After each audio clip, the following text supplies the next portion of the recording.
পাত্রভর্তি ফুল নিয়ে ক্রেতাদের পিছু পিছু ঘুরছেন সুলতানা। কেউ এই ফুল কিনলে চাল কেনার টাকা হবে তার, অন্যথায় দিনটি বিফলে যাবে, ঘরে ফিরতে হবে শূন্য হাতে। ঢাকা শহর এখনো ঠিক বুঝে উঠতে পারেননি সুলতানা, কিন্তু তিনি জেনে গেছেন কিভাবে সংগ্রাম আর লড়াই করে এই শহরে টিকে থাকতে হয়। তাই তো রং বেরঙের ফুল নিয়ে আনমনে ছুটছেন এদিক সেদিক। জিয়া উদ্যানে সবাই যখন দোয়া আর শ্রদ্ধা নিবেদন করতে ব্যস্ত, ঠিক সে সময় চোখে পড়ে সুলতানার সংগ্রামী জীবনের এই চিত্র।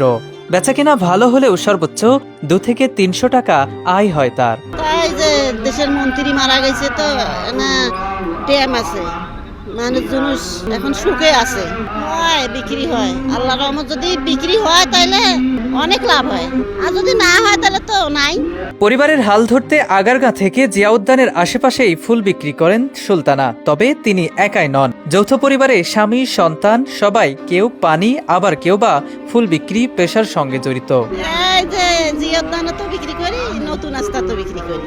আমি এইখানে আলছি, আগারগাঁয় আলছি। এই আগারগাঁ ছাড়া আমি আর কোনো জায়গায় যাই না, কোনো জায়গায় চিনিও না। এই জায়গাতেই আমি ঘুরি। এর আগে কিছু করি না, এর আগে আসিয়ে এই ফুল বিক্রি। বেশি ঢাকার থাকি না, এটা 1 মাস থাকি, ফির আবার ফির দেশত যায়, ফির 2 মাস থাকি। এটা যদি 1 মাস থাকি, দেশত যায় থাকি 2 মাস। নিয়ম করে প্রতিদিন সকালে বেরিয়ে যান সুলতানা। পাইকারি দোকান থেকে ফুল সংগ্রহ করে পাত্রে গুছিয়ে দুপুর থেকে উন্মুক্ত পর্যটন স্থানে ফুল বিক্রি করেন সংগ্রামী সুলতানা। আর এ আয় চলছে তাদের জীবনের চাকা। The wave 24।